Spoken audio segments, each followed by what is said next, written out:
Hello students and welcome to Best Learning Classes. Today we are going to discuss the questions of the chapter Accounting for Partnership Firm Fundamentals. So let's get started from question number 56.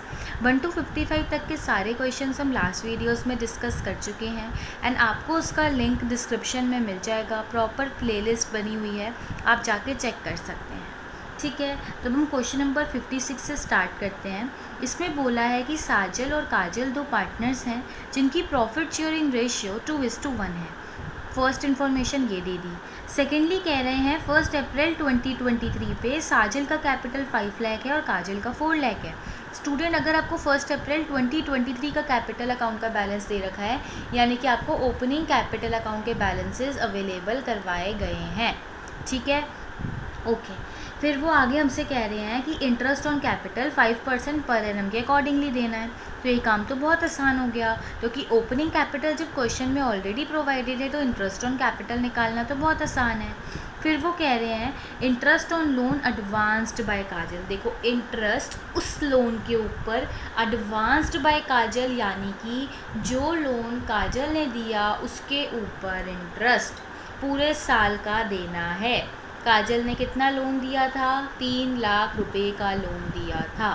और हमें ये कह रहे हैं वो इस line के through कि उसने साल की शुरुआत में ही लोन दे दिया था, तो पूरे साल के लोन के ऊपर उसे इंटरेस्ट देना है काजल को. तो ये सेम चीज़ लास्ट वाले क्वेश्चंस में, लास्ट वीडियो में भी हमने डिस्कस करी थी कि अगर कोई पार्टनर अपनी फर्म को लोन देता है तो वो फर्म के लिए चार्ज अगेंस्ट प्रॉफिट बन जाता है और फर्म को उसके ऊपर इंटरेस्ट देना मैंडेटरी होता है. बेशक फर्म में उस साल में प्रॉफिट हुआ हो कि उस साल में लॉस हुआ हो, इस चीज़ से कोई फ़र्क नहीं पड़ता. तो अगर कोई चीज़ चार्ज अगेंस्ट प्रॉफिट होती है तो उसका ट्रीटमेंट P&L अकाउंट में किया जाता है, ना कि P&L एप्रोप्रिएशन अकाउंट में. बस इतना सा ध्यान रखना. इंटरेस्ट कह रहे हैं पार्टनर्स ड्राइंग पे 6% पर एनम के अकॉर्डिंगली देना है, बट ये तो बताया ही नहीं कि उन्होंने ड्राइंग्स करी कब हैं. बस ड्राइंग्स बता दी और रेट ऑफ इंटरेस्ट बता दिया. तो ऐसी सिचुएशन में हम क्या करते हैं? 6 महीने का एवरेज मान के इंटरेस्ट निकाल लेते हैं. नेक्स्ट में कह रहे हैं 10% डिविजिबल प्रॉफिट का जनरल रिजर्व में डालना है. तो लास्ट वीडियोस में हमने डिस्कस किया था जिसमें डायरेक्टली बोला हुआ था कि 10% अमाउंट जनरल रिजर्व में डाल दो. तो हमने अपना नेट प्रॉफिट उठाया, उसका 10% किया और जनरल रिजर्व में डाल दिया. इस बार फ़र्क सिर्फ इतना है, वो कह रहे हैं डिविजिबल प्रॉफिट का 10% डालना, यानी कि जो प्रॉफिट है उसमें से सारे एक्सपेंसेस माइनस करने के बाद जो प्रॉफिट आपका बच जाता है ना, जो आप पार्टनर्स में बांटते हो, पहले वो बांटने से पहले उसका 10% जनरल रिजर्व में डाल देना और फिर जितना भी बच जाए उसको पार्टनर्स में बांट देना. ठीक है, प्रॉफिट ये सब चीज़ें करने से पहले का 702600 हमें क्वेश्चन में गिवन है. ठीक है, हमें क्या करना है? हमें profit and loss appropriation account और पार्टनर्स कैपिटल अकाउंट दोनों चीज़ें यहाँ पे प्रिपेयर करनी है. तो पहले बहुत ही हमने प्यारे तरीके से पूरा क्वेश्चन समझ लिया. अब हम इस क्वेश्चन को प्यार से शुरू करेंगे. तो सबसे पहले स्टूडेंट, मुझे इंटरेस्ट ऑन कैपिटल ही दिख रहा था, जिसके लिए मुझे कोई भी एडजस्टमेंट खास करने की ज़रूरत नहीं है, बिकॉज ओपनिंग कैपिटल मुझे डायरेक्टली गिवन था. तो मैं स्टार्ट ही इससे कर रही हूँ. इंटरेस्ट ऑन कैपिटल एक तरीके का एक्सपेंस होता है फर्म के लिए, तो इसीलिए P&L एप्रोप्रिएशन अकाउंट के डेबिट साइड पे आता है. एक तरफ है साजल और एक तरफ है काजल. ठीक है, तो इसका कैपिटल अकाउंट 5 लाख का है. 5 लाख का 5% करेंगे तो 25,000 रुपये आ जाएगा, और इसका 4 लाख रुपए का था, तो 4 लाख का अगर हम 5% करेंगे तो 20,000 रुपये आ जाएगा. टोटल हो गया 45,000. ठीक है, फिर नेक्स्ट देखो हमने आगे क्या करना है स्टूडेंट. अगर मैं आगे बढ़ी तो अब यहाँ पे मैं प्रॉफिट ज़रूर ट्रांसफ़र करूँगी, है ना. प्रॉफिट तो मैं ज़रूर ट्रांसफ़र करूँगी, बट देखो इस बार फ़र्क क्या था स्टूडेंट. पिछले बार वाले क्वेश्चन में उन्होंने ना हमें साफ साफ लिख दिया था कि जो इंटरेस्ट ऑन लोन का ट्रीटमेंट है वो कर दिया और उसके बाद का प्रॉफिट हमने अवेलेबल करवाया है. बट इस बार उन्होंने बोला है कि किसी भी चीज़ का ट्रीटमेंट हमने नहीं किया और किसी भी चीज़ का ट्रीटमेंट करने से पहले का प्रॉफिट आपको अवेलेबल करवाया गया है. इसका मतलब जब हमें पता है कि वो जो इंटरेस्ट ऑन लोन है वो चार्ज अगेंस्ट प्रॉफिट है और उसका ट्रीटमेंट एप्रोप्रिएशन में हो ही नहीं सकता, तो P&L में हो जाना चाहिए था ना, जो कि नहीं हुआ. तो पहले मुझे इसमें से इंटरेस्ट माइनस करना पड़ेगा, तो कि वो वाला मैं यहाँ पे प्रॉफिट ले ही नहीं सकती जिसमें उसका ट्रीटमेंट ना हुआ हो. तो पहले तो मुझे इस प्रॉफिट को सही करना पड़ेगा। अब आप बोलोगे मैम ये तो हमें पता है कि भाई 3 लाख का लोन था, बट उन्होंने तो रेट ऑफ इंटरेस्ट बताया ही नहीं, तो अब क्या लोगे? तो अगर जिस बच्चे ने इस प्लेलिस्ट की पहली वीडियो देखी हुई है तो मैंने उसमें एक्सप्लेन किया था कि वैसे जो इसमें रेट ऑफ इंटरेस्ट होता है ना, जो कि मतलब फिक्स्ड है, कि मतलब बाय डिफ़ॉल्ट आएगा, वो 6% होता है स्टूडेंट्स। या तो क्वेश्चन में दे रहे हैं तो अच्छी बात है, दिमाग मत लगाना, बट अगर नहीं दे रखा तो आपको पता होना चाहिए कि बाय डिफ़ॉल्ट हमें रेट ऑफ इंटरेस्ट 6% लेना होता है। बहुत ही प्यारा क्वेश्चन है, छोटे ही भले पर बहुत ही अच्छे अच्छे पॉइंट्स कवर किए हैं। तो 18,000 पहले हमें लेस करना पड़ेगा, और अब हम इसी प्रॉफिट को कंसिडर कर सकते हैं, क्योंकि इंटरेस्ट ऑन लोन कोई जो एक्सपेंस, आप ये नहीं बोलोगे कि मैम ये तो एक्सपेंस है तो आप इसको डेबिट साइड पे क्यों नहीं लिख रहे, बिकॉज स्टूडेंट ये P&L का पार्ट है, क्योंकि ये चार्ज अगेंस्ट प्रॉफिट है। अब मेरे पास सही प्रॉफिट आया। अब अगर मैं इंटरेस्ट ऑन ड्राइंग्स की बात करूं, तो जब मुझे कुछ भी बता ही नहीं रखा था तो मैं बाय डिफ़ॉल्ट 6 महीने का ही एवरेज लेके निकालूंगी। तो देखो, सबसे पहले अगर हम साजल की बात करें तो इसका जो ड्राइंग्स है वो 1 लाख रुपए की हैं, 6% का रेट बता रखा है और कुछ नहीं बता रखा, तो 6 महीने का एवरेज लेके निकाला तो 3,000 आ गया। अब उसी तरीके से अगर हम काजल की बात करें तो काजल की ड्राइंग 80,000 रुपये की हैं और 6% के हिसाब से निकालना है और कुछ नहीं बता रखा, तो हम 6 महीने का एवरेज लेके निकाल देंगे, तो ये 2400 आ गया। तो टोटल हो गया 5400। अब क्या करेंगे, अब हमें रिज़र्व में डालना है ना अमाउंट। तो देखो स्टूडेंट, अब आप रिज़र्व में अमाउंट कैसे डालोगे, 684600 में पहले आप 5400 प्लस करेंगे, फिर उसमें से 45,000 आप पहले लेस करेंगे और बाकी का जो अमाउंट बचेगा उसका 10% ट्रांसफ़र करेंगे। क्यों करना है, क्योंकि डिविजिबल प्रॉफिट बोला था ना, तो डिविजिबल प्रॉफिट तो ऐसे ही आएगा कि अभी इस साल में जितनी और इनकम हो गई और जितने एक्सपेंस हो गए उसको माइनस करके जितना अमाउंट बचा वही तो डिविजिबल होता है, जो पार्टनर्स में बढ़ता है। तो अगर मैंने इसमें ये वाला अमाउंट प्लस किया और ये माइनस किया तो मेरे पास 6,45,000 आया, तो मैंने उसका 10% किया तो मेरे पास 64,500 का रिज़र्व आ गया। तो ये एक अच्छा पॉइंट था, ये एक अच्छा पॉइंट था, ठीक है। बस अब हमने क्या करना है, बाकी अब हमने प्रॉफिट को पार्टनर्स में डिवाइड कर देना है। तो 2 प्रॉफिट ट्रांसफर्ड, कुछ चला जाएगा साजल के पास और कुछ चला जाएगा काजल के पास। तो अब देखो मेरी बैलेंसिंग फिगर कैसे आएगी, this plus this minus this, बाकी अब मेरे पास अमाउंट बचा 580500। और प्रॉफिट शेयरिंग रेशियो क्वेश्चन में ऑलरेडी बता रखी थी कि 2:1 की थी, तो 580500, देखो 580500 का 2/3 पार्ट यानी कि 3,87,000 यहाँ आ जाएगा, और इसका 1/3 पार्ट दैट इज़ 1,93,500 यहाँ आ जाएगा। That's it. अब हम अपने P&L एप्रोप्रिएशन अकाउंट को क्लोज़ कर सकते हैं, और क्लोज़ करके जो अमाउंट आ रहा है स्टूडेंट वो 6,90,000 रुपये का आ रहा है ना। अब हम क्या करेंगे, पार्टनर्स कैपिटल अकाउंट बनाएंगे। तो एक लाइबिलिटी अकाउंट होता है ये, इसलिए इसकी जो ओपनिंग फिगर है वो आपको क्रेडिट साइड पे देखने को मिलेगी। तो हमें इसका कैपिटल अकाउंट 5 लाख का और इसका 4 लाख का क्वेश्चन में बताया गया था। फिर इंटरेस्ट ऑन कैपिटल से पार्टनर का कैपिटल अकाउंट बढ़ जाता है, तो मैंने क्रेडिट साइड पे लिख दिया, ठीक है। इंटरेस्ट ऑन ड्राइंग से पार्टनर का कैपिटल अकाउंट कम हो जाता है, तो मैं डेबिट साइड पे लिख रही हूँ, तो कि इंटरेस्ट ऑन ड्राइंग देना पड़ता है और इंटरेस्ट ऑन कैपिटल मिलता है। तो ये 3,000 और ये 2,400। साथ ही साथ में स्टूडेंट ड्राइंग्स भी लिख दो कि ड्राइंग से भी पार्टनर का कैपिटल अकाउंट कम होगा, तो कम होना है तो इसलिए मैंने इसको डेबिट साइड पे लिख दिया। अभी हम यहाँ पे ड्राइंग्स का ट्रीटमेंट इसीलिए कर देते हैं पार्टनर कैपिटल में, तो कि अभी यहाँ पे अलग से करंट अकाउंट मेंटेन नहीं हो रहा। ध्यान रखना, मेरी एक ही चीज़ बार बार बोलने के पीछे एक रीज़न होता है, ओके। फिर मैंने क्या किया, P&L एप्रोप्रिएशन अकाउंट में प्रॉफिट हो रहा था, तो प्रॉफिट इज़ बेनिफिशियल ऑब्वियसली, ठीक है, तो उससे कैपिटल अकाउंट बढ़ेगा, तो इसलिए मैंने इसको क्रेडिट साइड पर मैंशन किया। बस अब और कुछ तो बचा नहीं, तो सिंपली आपके पास बैलेंसिंग फिगर आ जाएगी। तो अगर मैं यहाँ पे अकाउंट्स क्लोज करूँ तो यहाँ पे मेरे पास प्लस करके 9,12,000 और 6,13,000 आ रहा है, तो यहाँ पे भी यही आना चाहिए। तो अब मैंने क्या किया, 9,12,000 में से 1,03,000 लेस किया तो मेरे पास 8,09,000 आ गया। फिर 6,13,000 में से 824,000 मैंने माइनस किया तो मेरे पास 531100 आ गया। तो यही मेरी बैलेंसिंग फिगर आ गई, जो कि आप सबको निकालनी अब आती है। अब देखो क्वेश्चन नंबर 57 क्वेश्चन में हमें बोला हुआ है कि अली एंड बहादुर पार्टनर्स हैं और उनकी जो प्रॉफिट शेयरिंग रेशियो है वो कुछ इस तरीके से है कि अली का जो प्रॉफिट शेयर है वो 70% है और जो बहादुर है उसका 30% है, यानी कि 7:3 इनकी प्रॉफिट शेयरिंग रेशियो है। ठीक है। कैपिटल अकाउंट के बैलेंसेस 1 अप्रैल 2023 के बता रखे हैं, यानी कि आपको ओपनिंग बैलेंसेस तो क्वेश्चन में ही प्रोवाइड कर दिए। इंटरेस्ट ऑन कैपिटल 5% देना है, कोई दिक्कत नहीं है क्योंकि ओपनिंग कैपिटल ऑलरेडी अवेलेबल है। फिर वो कह रहे हैं ड्राइंग्स दोनों ने कितनी कितनी करी ये बता दिया, ठीक है। फिर प्रॉफिट पहले इंटरेस्ट ऑन कैपिटल से पहले और सैलरी से पहले का आपको बता रखा है, और सेम वही चीज़ है कि 10% डिविजिबल प्रॉफिट का रिजर्व में ट्रांसफ़र करना है। सैलरी आपको 30,000 रुपये बता रखी है बहादुर की, ईयरली सैलरी है, यानी कि एक ही बार पूरे साल की दे दी है, तो 12 से मल्टीप्लाई करने की ज़रूरत नहीं पड़ेगी।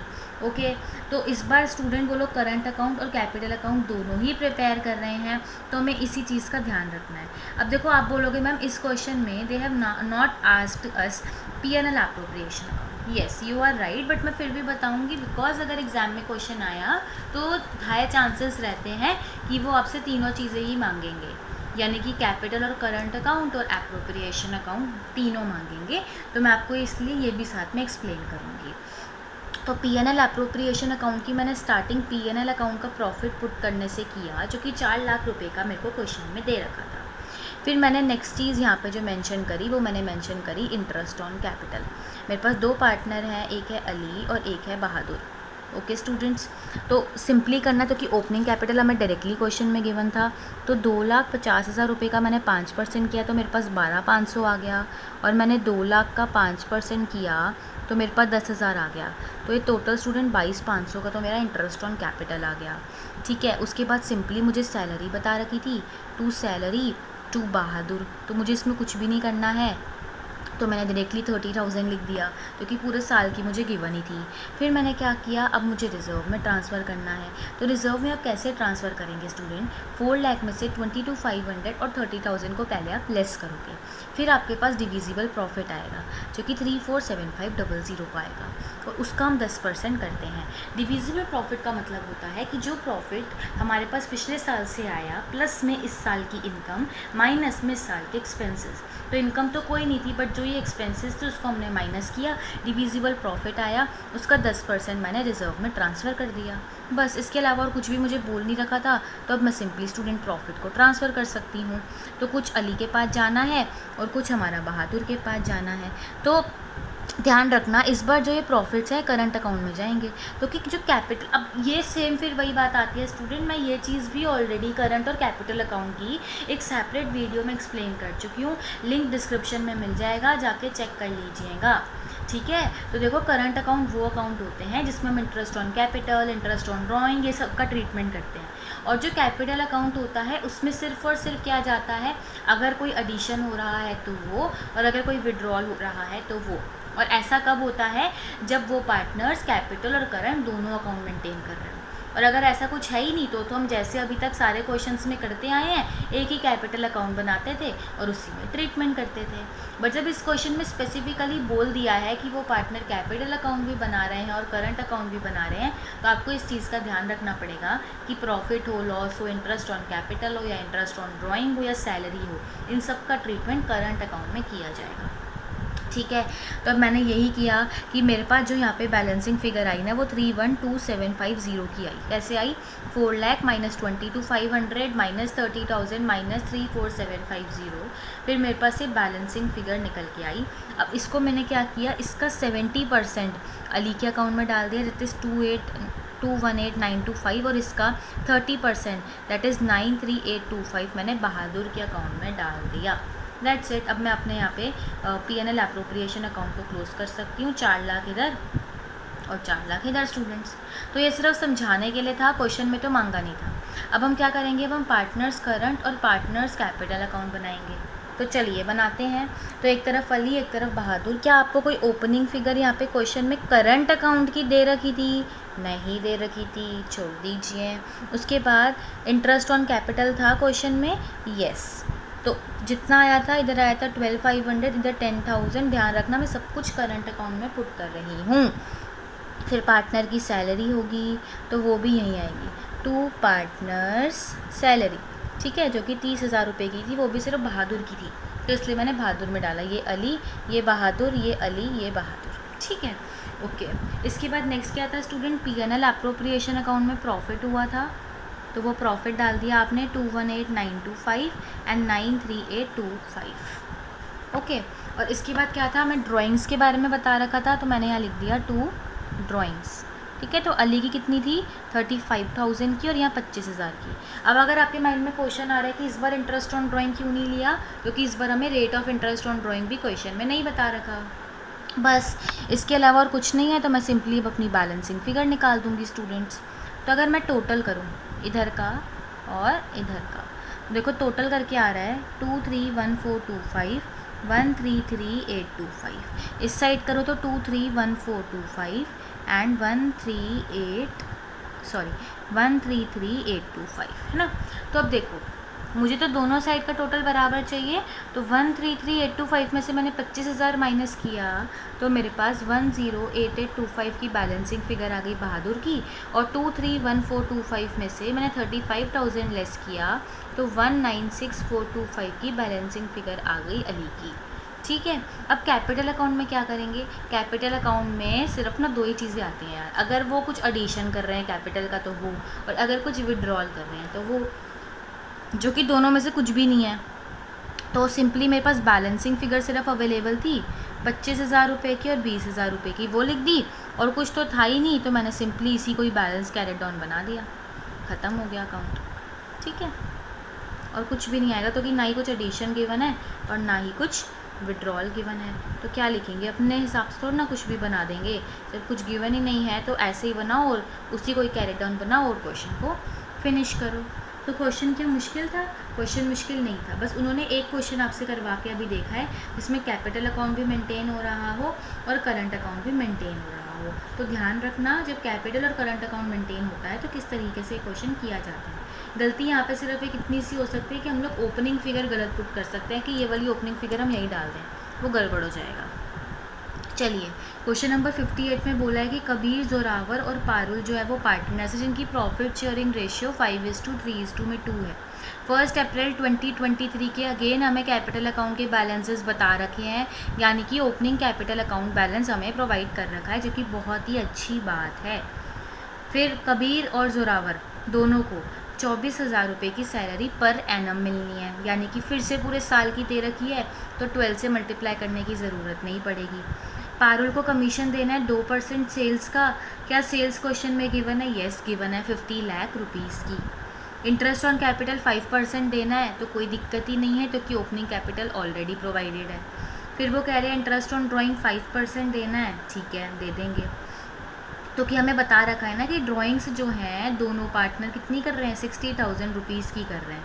बस ध्यान रखना, इस बार भी नहीं बता रखा कि ड्राइंग्स कब करी है, तो हम 6 मंथ्स का एवरेज लेके इंटरेस्ट कैलकुलेट करेंगे। ओके, फिर वो आगे कह रहे हैं कि 10% डिविजिबल प्रॉफिट का जनरल रिजर्व में डालना है और नेट प्रॉफिट भी क्वेश्चन में बता दिया है।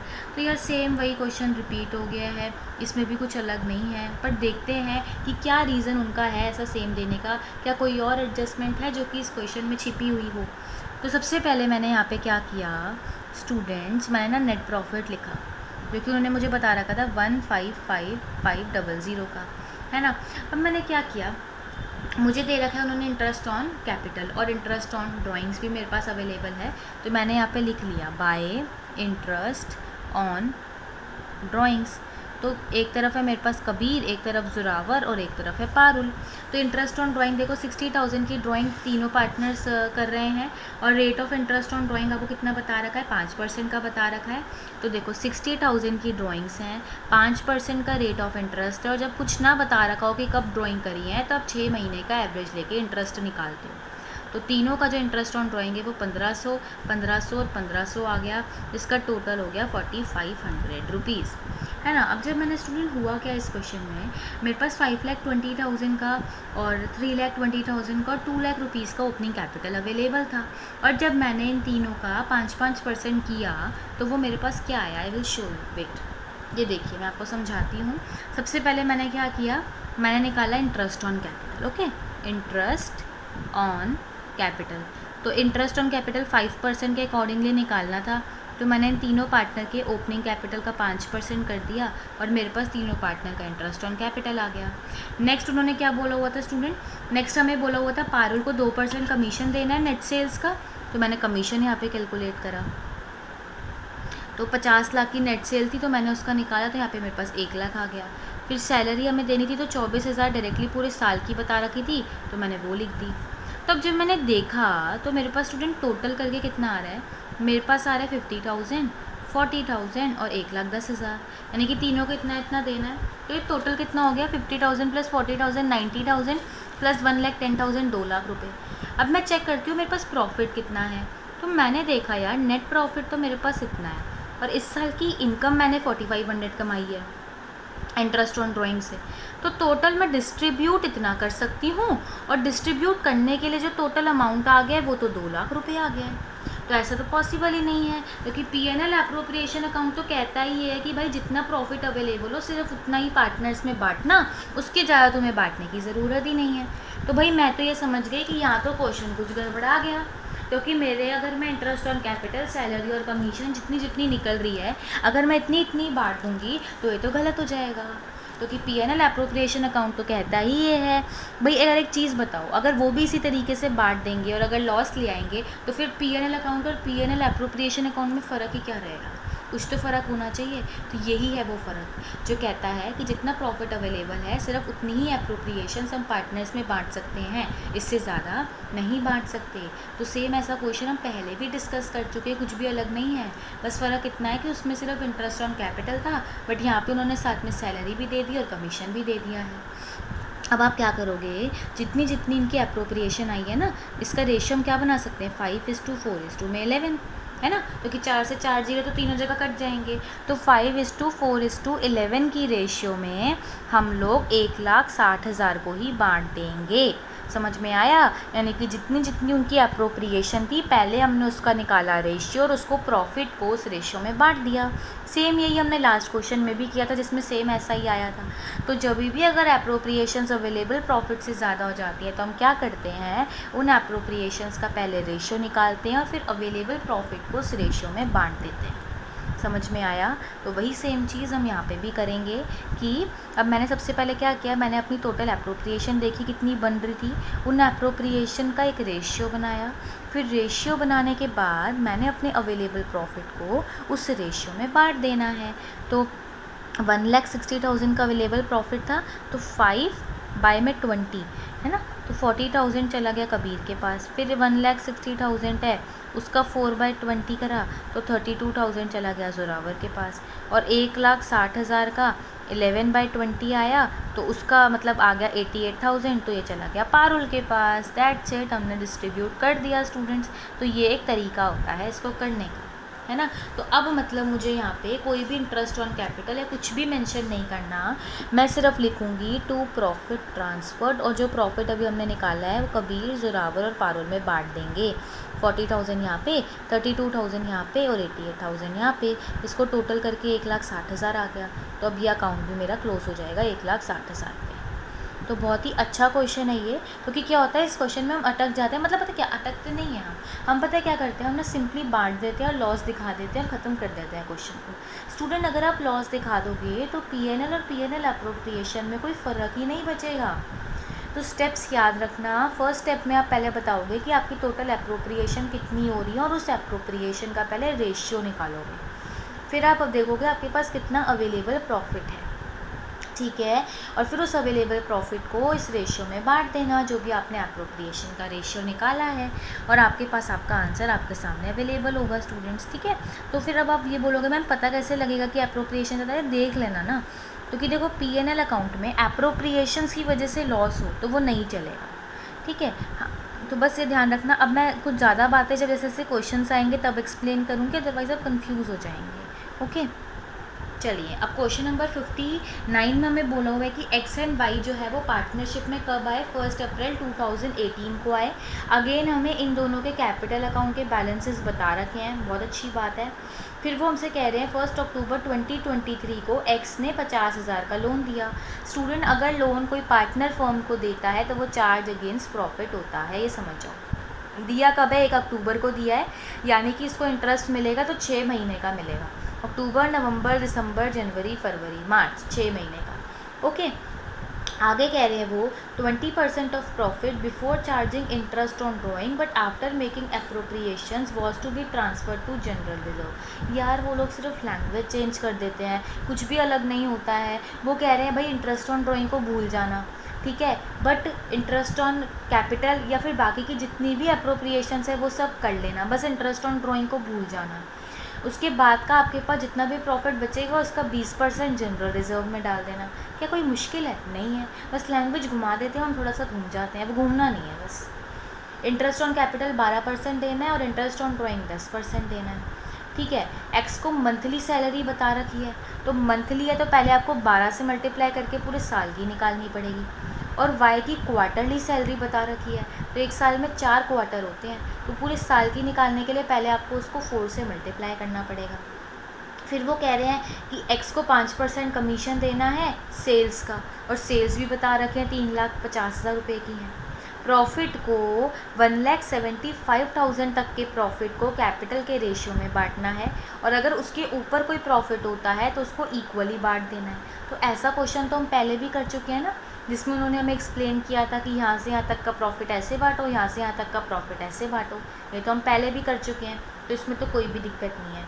अब इस क्वेश्चन में उन्होंने हमसे 3 चीज़ें मांगी हुई हैं, जर्नल एंट्रीज भी, पीएनएल एप्रोप्रिएशन अकाउंट भी, और पार्टनर्स कैपिटल अकाउंट भी। तो कोई भी दिक्कत नहीं है, हम पीएनएल एप्रोप्रिएशन अकाउंट से अपनी स्टार्ट करेंगे। तो सबसे पहले देखो स्टूडेंट, जो मुझे यहाँ पे प्रॉफिट अवेलेबल करवाया हुआ है, अगेन वो जो प्रॉफिट है वो मेरे लिए सही नहीं है, क्योंकि इंटरेस्ट जो होता है लोन पे वो होता है एक चार्ज अगेंस्ट प्रॉफिट, और मुझे यहाँ पे जो प्रॉफिट चाहिए वो पीएनएल वाली चीज़ों का ट्रीटमेंट किए होने के बाद का चाहिए, जो कि यहाँ पे नहीं हो रखा था। तो मैं इंटरेस्ट ऑन लोन यहाँ पे नहीं दिखा सकती, because interest on loan charge against profit होता है, उसको मुझे यहीं से माइनस करना पड़ेगा, ठीक है। तो इंटरेस्ट ऑन लोन कैसे आएगा? देखो इंटरेस्ट ऑन लोन कैसे आएगा, 50,000 का लोन था, ठीक है। मैंने बोला था कि अगर कुछ भी ना बोल रखा हो तो आपको ध्यान रखना है कि हम बाय डिफ़ॉल्ट रेट 6% की लेते हैं। 1 अक्टूबर को लोन दिया था, इसलिए 6 महीने का इंटरेस्ट निकलेगा, जो कि 1,500 रुपये आ रहा है। बस अब जो मेरे पास प्रॉफिट आया ना, ये प्रॉफिट सही आया है, ठीक है। तो अब मुझे गड़बड़ नहीं करनी, क्योंकि ये वाला प्रॉफिट सही आया है, ये बहुत ध्यान रखना स्टूडेंट, बहुत ही अच्छा है ये। तो क्या हम इसमें अटक जाते हैं, या तो हम इंटरेस्ट ऑन लोन इधर ले लेते हैं, या फिर तो हम लेते ही नहीं है। और अगर बाई चांस किसी बच्चे को ध्यान आ गया लेना, तो उससे या तो रेट ही नहीं समझ आती, और रेट समझ आ गई तो वो 6 महीने का लेना भूल जाता है, तो गलती होने के चांसेस बहुत ज़्यादा हैं। तो इसका बहुत बहुत बहुत ध्यान रखना है। बाकी इंटरेस्ट ऑन कैपिटल की बात करें तो जब ओपनिंग कैपिटल अवेलेबल ही थे तो कोई दिक्कत आएगी ही नहीं। 2 लाख का 12% किया तो 24,000 इधर आ गया। और अगर वही मैं आपसे वाई की बात करूं तो 1,50,000 का मैंने 12% किया तो इधर 18,000 आ गया, टोटल हो गया 42,000 रुपीज़। फिर पार्टनर्स को सैलरी देनी थी, तो इधर भी थोड़ा ध्यान रखना है, जल्दीबाजी में 12 से दोनों तरफ मत मल्टीप्लाई कर देना। इसकी मंथली थी तो 12 से कर दो, और इसकी जो है वो क्वार्टरली थी तो आपको 4 से मल्टीप्लाई करना पड़ेगा, ठीक है। तो हमारे पास आ रहा है 90,000, तो टोटल हो गया 1,50,000। ओके, उसके बाद स्टूडेंट हमें इंटरेस्ट ऑन ड्राइंग देना है, तो मुझे ड्राइंग्स भी बता रखी हैं और रेट भी बता रखा है, बट मुझे ये नहीं बता रखा कि ड्राइंग्स कब करी हैं, तो मैं 6 महीने का एवरेज लूँगी। तो 1 लाख की ड्राइंग है, 10% रेट बता रखा है और कुछ नहीं बता रखा, तो 6 महीने का एवरेज ले लिया, तो 5,000 का इंटरेस्ट आ गया। और वाई की बात करें तो इसकी ड्राइंग 1,25,000 की है, 10% के हिसाब से निकालेंगे और कुछ नहीं बता रखा तो 6 महीने का एवरेज लेके निकालेंगे, तो ये टोटल हो गया 11,250, ठीक है। फिर हमें कमीशन देना था, तो स्टूडेंट कमीशन में भी कोई दिक्कत नहीं है, 3,50,000 की सेल्स गिवन थी, उसके 5% कमीशन देना था, जो कि 17,500 आ गया। अब बात आती है जनरल रिज़र्व की, तो क्या जनरल रिज़र्व में कोई दिक्कत है? नहीं, वो कह रहे हैं बस ये भूल जाओ कि ये हमारे पास है। मैंने कहा ठीक है भाई, भूल जाते हैं, आप कह रहे हो तो हम भूल जाते हैं, भूलने में हमें कोई दिक्कत थोड़ी है, बस वो कह रहे हैं इतना सा याद मत रखो।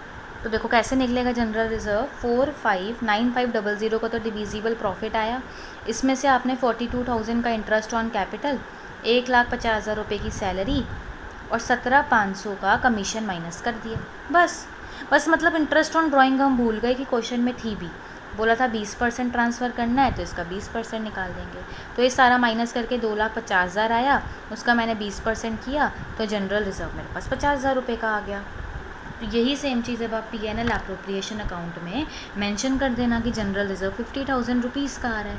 अब हमें क्या करना है स्टूडेंट, अब हमें प्रॉफिट को ट्रांसफ़र करना है पार्टनर्स में, कुछ एक्स में जाएगा और कुछ वाई में जाएगा, बट इसके लिए भी हमें अलग से ट्रीटमेंट करना है। तो स्टूडेंट इसके आगे का पार्ट यानी कि ये P&L एप्रोप्रिएशन अकाउंट के प्रॉफिट को ट्रांसफ़र करने का पार्ट और partners capital account and even journal entries हम नेक्स्ट वीडियो में डिस्कस करेंगे। तो अभी तक मैंने काफ़ी पॉइंट्स वैसे एक्सप्लेन कर दिए हैं, तो मैं बस ये कह रही हूँ कि आप कंफ्यूज ना हो जाएं इतने पॉइंट्स करके। तो पहले इतना कंसेप्ट अपने माइंड में पूरा क्लियर कर लीजिए एंड देन हम नेक्स्ट वीडियो में इसके आगे का प्रॉपर कवर करेंगे, P&L appropriation account, partners capital account, ठीक है। एंड इवन साथ में हम जर्नल एंट्रीज भी करेंगे। Okay, so that's it for this video students. I hope आपको ये क्वेश्चन अच्छे से समझ में आ गए होंगे एंड कोई भी डाउट नहीं रहा होगा। अगर आपको कोई भी डाउट होता है तो आप मेरे से कमेंट सेक्शन में पूछ सकते हैं। And if you find this video useful then please like, share and subscribe my channel.